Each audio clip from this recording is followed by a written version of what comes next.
What's up everybody, my name is Chris, and today in this video I want to talk about an experience that I just had in Marbella.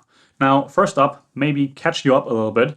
I did arrive here in Marbella. I am not sure if I'm going to kind of like publish the whole packing vlog and everything. It currently feels not really that valuable, so I'm reconsidering how I will do that. However, up until then, I will have to, or want to, keep up with the schedule for a little while at least and see how it goes even here to publish something every single day.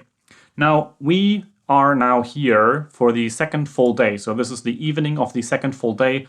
Last few days I had pre-produced a couple videos that went out, so that was great. So I had a bit of a off time and also a bit of a chance to reconnect with, I don't know, the area, because I have been here a couple years ago. And now it's a completely different experience in terms of living closer to actual Marbella and also kind of like going on a hike around here, moving around the city a little more and exploring. Now, with that, something very interesting came up, and that was that I was interested in seeing the villa that Jon Olsson and Janni Diller owned up until recently and now sold. And also maybe have a look at the previous house, which was called Casa. And those locations are obviously here in Marbella. That's where they had those places. And on the other hand, like I did want to go there and I wanted to see those places, those houses. And one thing is that they now don't live there anymore. So at least in that regard, it may not be as much of a privacy intrusion. However, I don't want to feel like I'm spying on someone or like a stalker. I am a fan of their work and a fan of their lifestyle and how they're moving through the world, what they're doing, and how they are working. However, at the same time, I don't want to be one of those people that is kind of like knocking on their door while they're having breakfast. Like, that's absolutely rude. And even going there and filming something with the backdrop being their apartment or their house, that too feels really, really strange. At the same time, it does, I don't know, it brings you closer to a certain idea when you are able to at least give that a context and a place where it is and know what that looks like in actuality, what the surroundings look like that you may not be able to see in every vlog and how they present all of those things. So what we did is we did drive out there. I knew the locations based on information online, and you can also obviously find those things on Google Maps if you look enough. But long story short, we did find the villa called Casa Castle, and then later on we also drove past Casa Camo, which is now Casa Adi,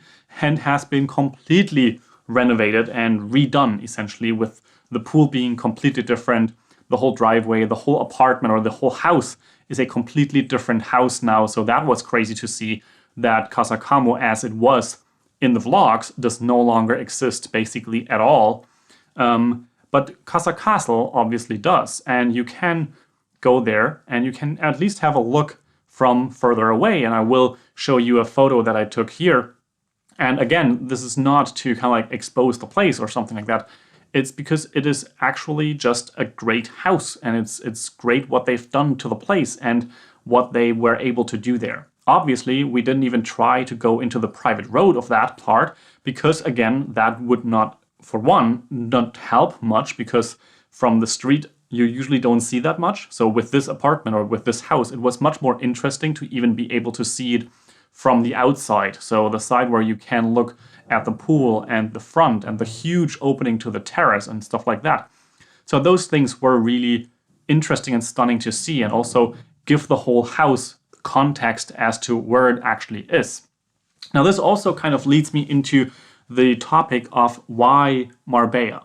And I've alluded to this previously in a video in terms of that I wanted to talk about the inspiration and the motivation that I derive from Jon Olsson, and specifically the past few years of his work, because right now his life is, I don't know, even more different from what I see myself doing. A couple of years ago, it was more the I want that lifestyle. Right now, I'm not ready to have kids, and his lifestyle obviously changed massively with that. But when he started the daily vlogs and was traveling the world, exploring all kinds of different places, maybe going a little crazy in terms of how often they actually switched places and traveled and were in hotels and all of that. But generally just the overall idea of being able to move around, have places somewhere, in his case in Monaco, and then of course Marbella, and now Spain, Sweden, and Cyprus potentially. But generally speaking, having the ability to have a home base from which you can travel, which ideally, and that is also a part of my wish list in that regard, to be in a place where it's warm. So the main inspiration to even come here to Marbella basically is because of Jon Olsson and Janni Diller and how they have presented the place. And obviously, everybody has a completely different experience when they go to a place. So for us here, exploring Marbella is very different from, let's say, Jon Olsson, because the abilities that he has in terms of the net worth he has built before even coming here, that was a completely different story. For us, with Nicole, this is a place where we see ourselves potentially building our businesses and building our success. And a part of that is being around successful people and being around money and wealth, essentially, and seeing how other people can live that and express that. For example, by the sheer fact that you see supercars here that you would not see in other cities, like especially the city where I'm from, which is Hof. And you just don't see a Bugatti or Lamborghini driving down the street. And here, it's like every third car, it feels like it's a Porsche. So that's a vastly different world, which also, of course, brings up other questions in terms of, is that even necessary? Does one need a Porsche? Does one need a Bugatti or whatever?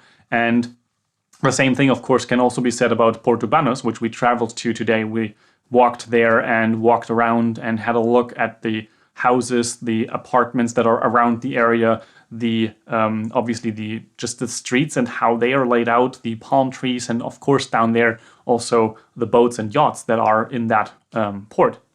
So all of that brings up so many ideas and questions. It brings up the questions of whether or not it's necessary. If I want that, what do I want? One thing, for example, that I don't necessarily love about Marbella and the whole coast of Spain is that there's it's not really that there's any lagunas where you can go there and it's like a jungle around or something like that, or just even a secluded space in terms of the beach. It's basically just one very long coastal beach, and that's not necessarily my ideal beach if I were to choose one.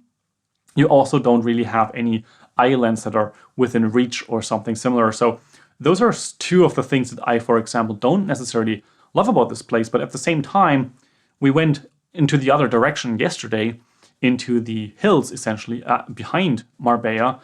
And there you find so many little pathways that you can walk on and hike through. Then you have some water holes and rivers that you potentially can also go swimming in. And into the direction of Istan, you also have this huge water reserve or lake. I don't know yet what that is exactly. And of course, you also have those houses, those developments, which are crazy. There's like tons of developments going on.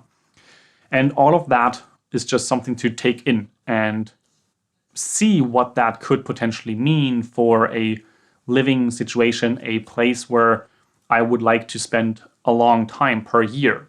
And of course, also now being able to, or now, right now, living out of a suitcase again, that also brings up my memories of digital nomadism and traveling the world with just a suitcase, and maybe at some point being able to bring 2 suitcases to have more of the equipment that I want to have with me in terms of podcast production, video production, and of course also some of the luxuries that you would like to have in life, potentially a second monitor or stuff like that. I've seen more and more nomads do those things and bring their own equipment and basically be able to live a life that they would otherwise live somewhere else as well, just in different countries at a different time.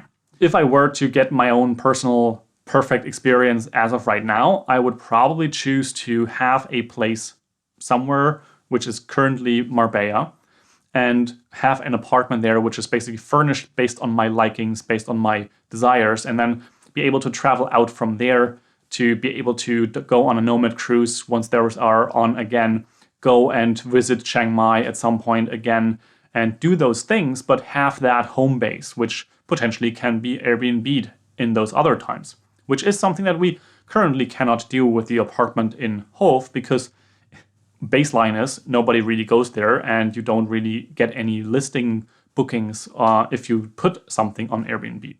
And you would also have to get the whole infrastructure in terms of cleaning and all of that sorted out, which if you go to a place like Marbella, it is touristy. There are constantly tourists coming through, and you have that potential that you do have an apartment here. You may actually be paying a little more than if you go and have an apartment in Hove, but on the other hand, you have the weather, you have certain benefits, you have a certain style of a city, you have those other things that are in terms of the wealth that you feel if you are here.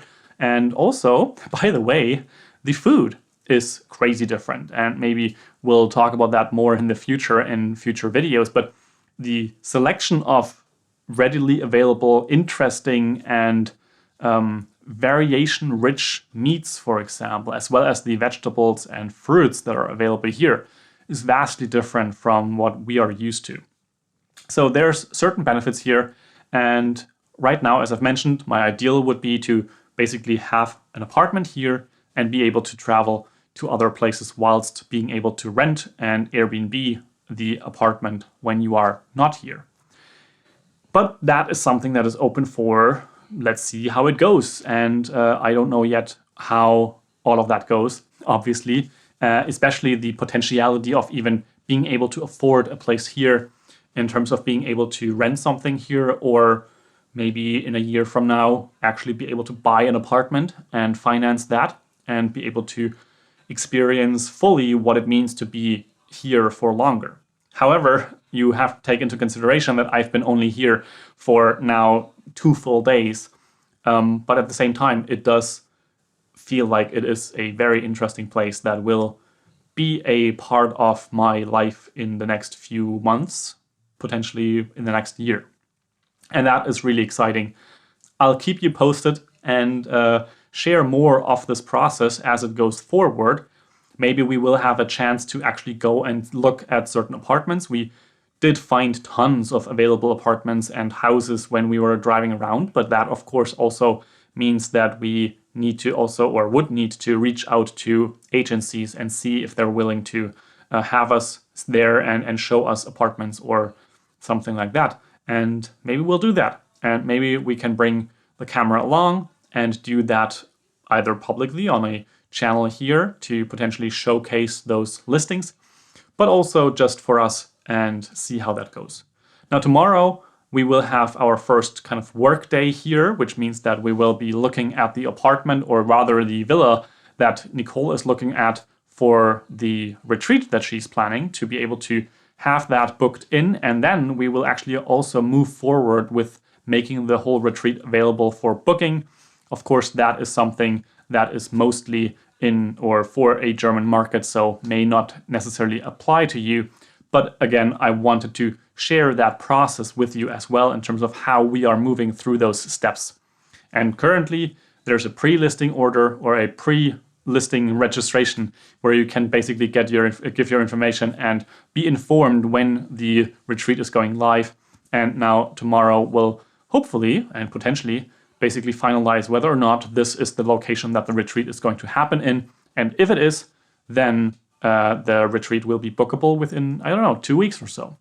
So that's really exciting. The whole place is exciting. Now, the apartment that we are currently in is also something we found on Airbnb. It's in a great complex with a pool, and it has a private gated parking lot and all of those things. We have a kitchen, bedroom, of course, and outside we have also a washer and dryer, which is really great because that meant from the get-go we already knew that, which means that you don't have to bring as much clothing. So that was really, really helpful. Now, with that said, if you have any questions, you can leave those in the comment section down below, and I may be able to make a specific video about all of those things. And of course, we will probably have some kind of a room tour maybe here in terms of the complex as well to show that. And of course, also bring you along on those other things, and potentially starting tomorrow with that viewing for the villa for the retreat. And so with all that, I hope you have an amazing day, and I will see you in the next video. Ciao, ciao.